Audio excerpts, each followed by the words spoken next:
Hi, my name is Ray Schoonover. I'm with S2O Capital Management. We're registered investment advisors located in Fort Worth, Texas. I wanted to share with the investing public something that is not talked about very often. And I want you to think about this in terms of how you, as somebody smart and intelligent who's amassed a nice sized portfolio because of your savings, how do you get your portfolio to work harder? And what I mean by work harder is how can we deliver a higher probability of success, number one, and number two, generate a higher magnitude of return.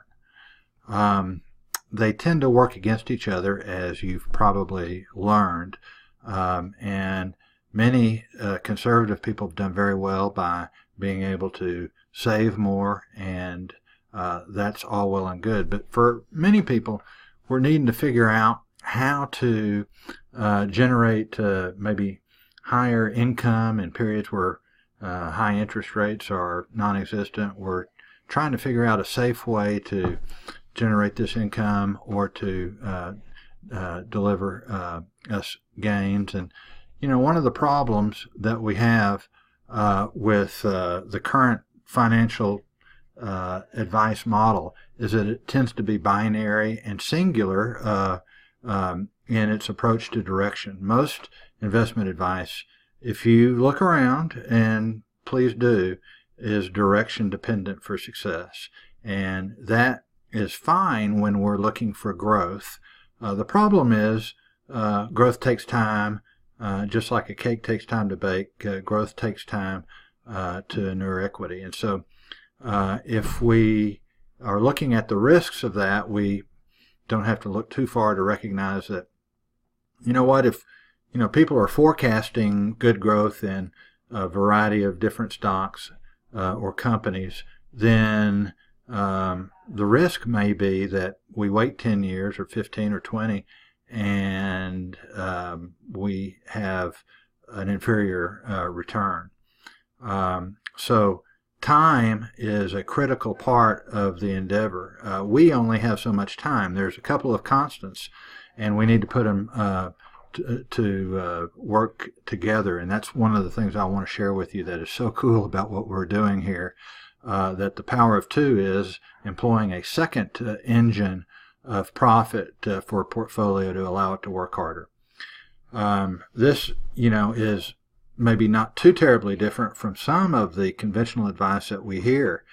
I don't know if we always recognize, the idea of that we're paying for advice with, say, advice that is something we already know, like you need to invest more, possibly, or inactionable advice. This Will Rogers quote is pretty cool.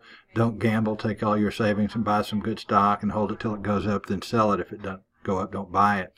That kind of points out, the predictive nature that most people view of investments entirely being directionally dependent. But one of the great things about the stock market is that it's different. And there are a couple of things about this idea of basing a strategy on constants as opposed to variables. And there's two constants when it comes to our world, the investment world. And, one of them is stocks don't always go up, they don't always go down, but they tend to regularly go up and down.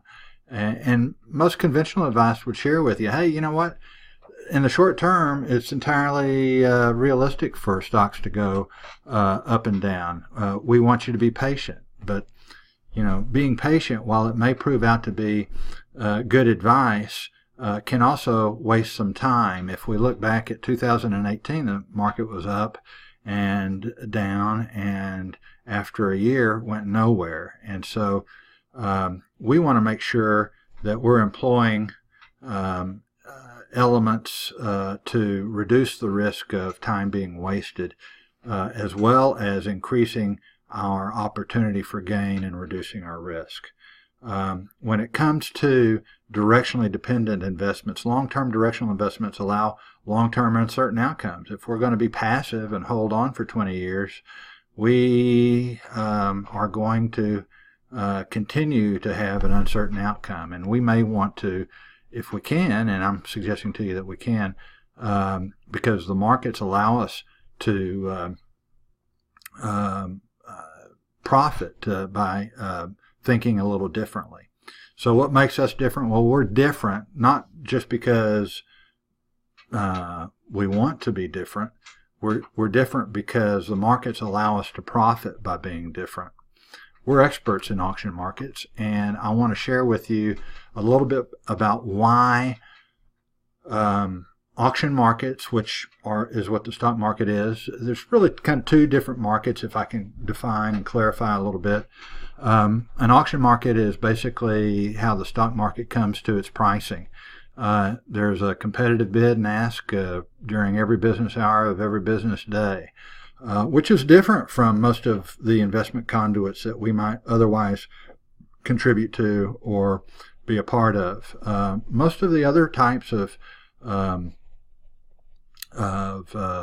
pricing models are negotiated markets where liquidity is not necessarily something that's promised or readily available, and so the guy that has liquidity can negotiate, what his bid is and try to get that sometimes at a discount to maybe what the value of an asset is worth. In auction markets, we need to understand that while there are a lot of people, because we're so directionally focused, that still try to find discounts to intrinsic value, it's very difficult to do depending upon what your thought is about efficient markets or inefficient markets. But we generally seek out efficient markets because and try to share strategies that give us an edge based on our understanding of how markets are different. And that is to say that they're two-sided. So if you ever have a conventional advisor that says to you, hey, you know what, that thing is just too risky, that's pretty cool because markets are two-sided. Just take the other side of that. You don't have to buy first. You can sell first. If something doesn't look promising, take the other side. Volatility is something that conventional advisors might suggest needs to be avoided, and so therefore advise you in the only two ways that they generally know how to, either buy or sell. And in terms of volatility, since they think that it's something to be feared, they may suggest selling. Well, selling volatility is great, but the underlying asset may not be that great to sell. And so we want to show you how there's the ability to profit through a second engine other than direction by monetizing volatility. Because if you own a stock, you own volatility. And let's go ahead and look at whether or not it makes sense from an investment standpoint to monetize that. The other thing is that the markets allow us something called a wasting asset. That is to say, if I mentioned earlier that a lot of people try to find discounts to intrinsic value to be able to purchase that because, frankly, the definition of investment success is to buy something of worth at the biggest discount you can. Wasting assets gives us the opposite part of that. Wasting asset is valued with nothing other than time. It has no intrinsic value at all. So by definition, it is a premium to its intrinsic value. And so the idea of owning investments long, good growth investments long term, and showing and selling wasting assets that have a premium that's based only on time is a perfect enhancement strategy that we think a lot of people need to understand. Now, successful investing isn't rocket science, but in terms of what we're sharing with you in terms of auction markets and how they work, it's quantitative and math is involved. And imagine your portfolio generating profits no matter whether stocks are going up or down. Remember two constants. Stocks, are always going up and down, and time passes. So you might as well put those constants in your favor in terms of how you build a trading strategy, and that's what we're here to do. The benefit for you is that whatever our underlying portfolio looks like, if it earns 8% over 10 years on $100,000, that's going to give us $215,892. If we earn 4% more than that because we employ a second engine, which is selling volatility, that's going to give us, instead of that $215,892, that's going to give us $310,585. That's almost another $100,000 more.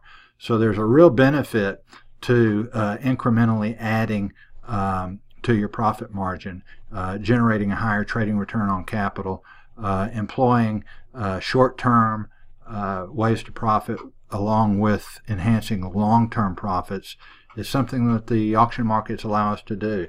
So when you know better, you do better. And what I want to show you next is going to be a visual about how when we're dealing in the world of volatility and trading, how this works.